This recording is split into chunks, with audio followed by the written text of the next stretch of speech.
Ya. Bismillahirrahmanirrahim. Assalamualaikum warahmatullahi wabarakatuh. Selamat pagi, siang, sore, teman-teman semua. Kami dari kelompok 2 mata kuliah Hukum Islam. Sesuai kata pepatah, tak kenal maka tak sayang, tapi kalau udah kenal jangan sampai terlalu sayang. Maka perkenalkan, saya Safia Rahma. Pada presentasi kali ini saya akan berperan sebagai moderator bersama teman-teman saya, Yuriko Adrian Wongso, Saskia Azahra, Muhammad Zakir Amarkaran, dan Nita Akila. Pada presentasi kali ini kami membawa judul Kajian Hukum Terhadap Perkawinan Poligami di Indonesia menurut Undang-Undang Nomor 1 Tahun 1974 tentang perkawinan.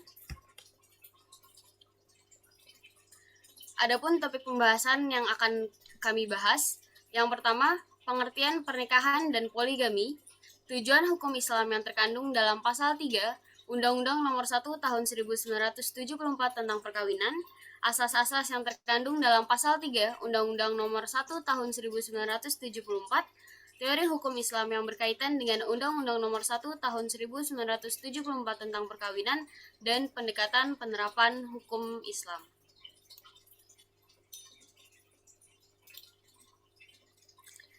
Pengertian pernikahan.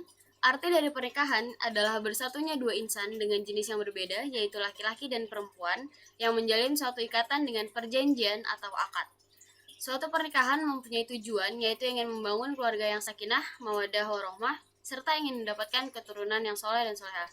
Keturunan inilah yang selalu didambakan oleh setiap orang yang sudah menikah, karena keturunan merupakan generasi penerus bagi orang tuanya. Pengertian poligami. Kata poligami secara etimologi berasal dari bahasa Yunani, yaitu polos yang berarti banyak dan gamos yang berarti perkawinan. Bila pengertian kata ini digabungkan, maka poligami akan berarti suatu perkawinan yang banyak atau lebih dari seorang. Sistem perkawinan bahwa seorang laki-laki mempunyai lebih dari seorang istri dalam waktu yang bersamaan, atau seorang perempuan mempunyai suami lebih dari seorang dalam waktu yang bersamaan, pada dasarnya disebut sebagai poligami. Menurut Undang-Undang Perkawinan, perkawinan adalah ikatan lahir batin antara seorang pria dengan seorang wanita sebagai suami istri dengan tujuan membentuk keluarga atau rumah tangga yang bahagia dan kekal berdasarkan ketuhanan yang Maha Esa. Maka demikian, pada dasarnya hukum perkawinan Indonesia berasaskan monogami, yang kembali ditegaskan pada pasal 3 ayat 1 Undang-Undang Perkawinan. Kendati demikian, Undang-Undang Perkawinan memberikan pengecualian yang memungkinkan seorang suami untuk melakukan poligami. Selanjutnya akan diteruskan oleh teman saya, Yuriko Adrian Wongso. Ada pula di slide berikutnya ini adalah tujuan hukum Islam yang terkandung dalam pasal 3 Undang-Undang Nomor 1 Tahun 1974 tentang perkawinan. Pasal 3 ayat 2 Undang-Undang Nomor 1 Tahun 1974 tentang perkawinan sesuai dan bertujuan dengan hukum Islam karena berpoligami juga memiliki syarat sesuai syariah Islam yang penting untuk diketahui sebelum yakin memutuskan beristri lebih dari satu. Perkawinan dalam Islam adalah suatu ikatan yang menghalalkan suami istri untuk bermuamalah dan membangun lembaga keluarga poligami. Dalam Islam didasarkan pada dua sumber utama ajaran Islam, Al-Quran dan Sunnah Nabi. Sifat hukum itu dikembangkan oleh akal pikiran manusia. Asas-asas hukum Islam tersebut terdiri dari atas Darul Masyafid, Muqaddam al-Jalb al-Mashalil, asas fahmi al-muhalaf, dan asas musyawarah, asas mendahulukan kewajiban daripada hak, asas Adam al-Hajar dalam kurung tidak menyempitkan, dan terakhir asas keadilan. Maka apabila pernikahan dilakukan dengan sesuai syarat hukum agama dan hukum positif, maka berlaku asas musyawarah, asas mendahulukan kewajiban daripada hak, dan asas keadilan.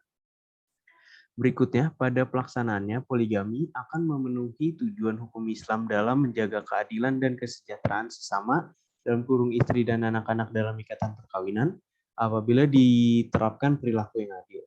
Menjaga harta dan atau juga keturunan apabila alasan berpoligami adalah istri dalam ikatan tali perkawinan sebelumnya tidak bisa memberikan keturunan, serta adanya ahli waris dari ikatan tali perkawinan sebelumnya. Berikutnya dalam pasal 3 ayat 2 Undang-Undang Nomor 1 Tahun 1974 tentang perkawinan memiliki tujuan yang sama dengan hukum Islam, yaitu 1. Berperilaku adil, 2. Jumlah istri dibatasi maksimal 4 orang, 3. Mampu memberikan nafkah lahir batin, 4. Niatkan semata untuk ibadah kepada Allah, 5. Dilarang menikahi dua wanita yang bersaudara, dan yang terakhir, mampu menjaga kehormatan para istri. Berikutnya dapat dilanjutkan oleh kawan saya. Baik, selanjutnya ada asas yang terkandung dalam pasal 3 Undang-Undang Nomor 1 Tahun 1974. Pada dasarnya dalam Undang-Undang Perkawinan Nomor 1 Tahun 1974 menganut adanya asas monogami dalam perkawinan. Hal ini disebut dengan tegas dalam pasal 3 ayat 1 yang menyebutkan pada asasnya seorang pria hanya boleh mempunyai seorang istri dan seorang wanita hanya boleh mempunyai seorang suami. Akan tetapi, asas monogami dalam UU Perkawinan tidak bersifat mutlak, artinya hanya bersifat pengarahan. Dengan adanya bunyi-bunyi pasal yang membolehkan untuk berpoligami, kendati pun dengan alasan-alasan tertentu, jelaslah bahwa asas yang dianut oleh Undang-Undang Perkawinan sebenarnya bukan asas monogami mutlak, melainkan monogami terbuka.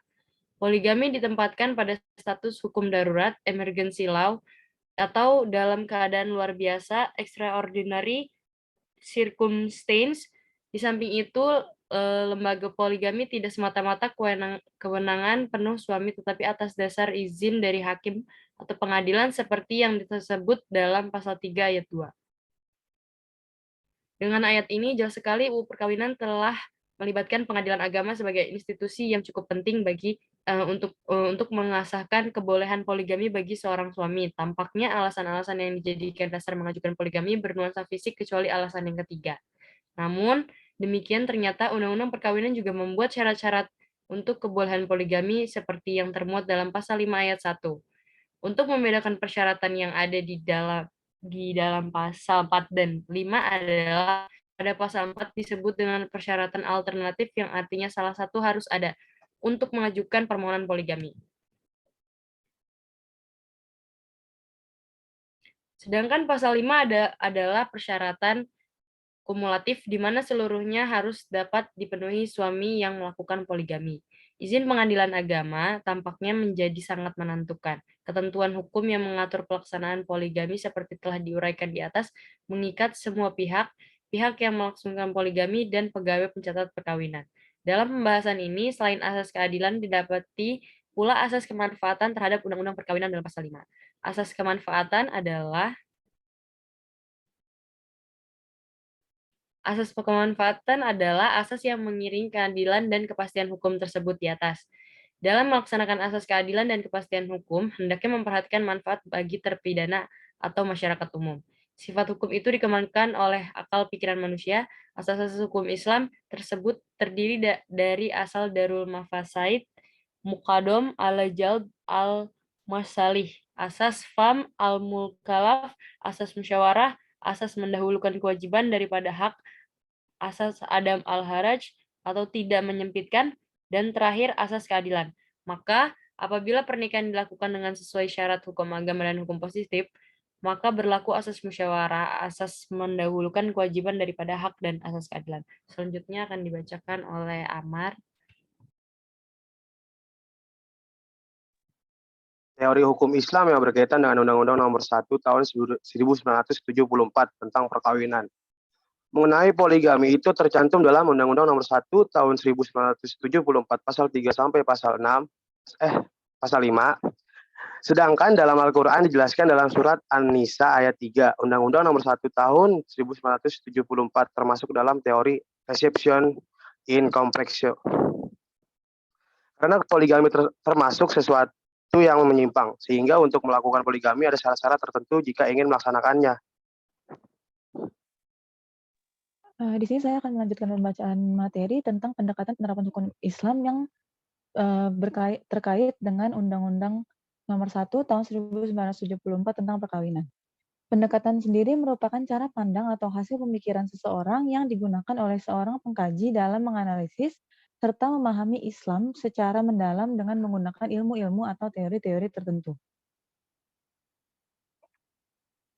Pendekatan dalam hukum Islam dibagi menjadi 3 cara pendekatan, yaitu pendekatan perundangan atau legal approach, pendekatan peradilan atau judicative approach, dan yang terakhir terdapat pendekatan kemasyarakatan atau social approach.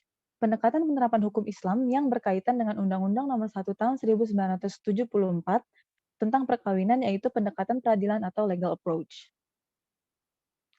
Alasan mengapa Undang-Undang Nomor 1 Tahun 1974 termasuk hasil positif ring hukum Islam yang tidak menggunakan label syariah karena beberapa isi dari pasal-pasalnya bersumber dari pedoman hidup kaum muslimin yaitu Al-Quran. Contohnya seperti pada pasal 3 sampai 5 Undang-Undang Nomor 1 Tahun 1974 tentang perkawinan, di mana dalam pasal-pasal tersebut disebutkan beberapa syarat yang harus dipenuhi jika seseorang ingin melakukan poligami. Syarat-syarat tersebut tidaklah jauh berbeda dari syarat-syarat poligami yang berada di dalam Al-Quran.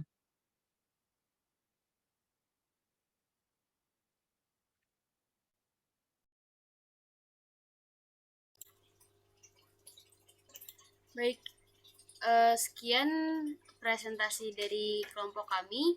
Pak Robi pulang ke rumah. Rumah Pak Robi besar dan elegan. Ucapan kami mungkin ada yang salah, kami mohon untuk dimaafkan. Terima kasih. Assalamualaikum warahmatullahi wabarakatuh.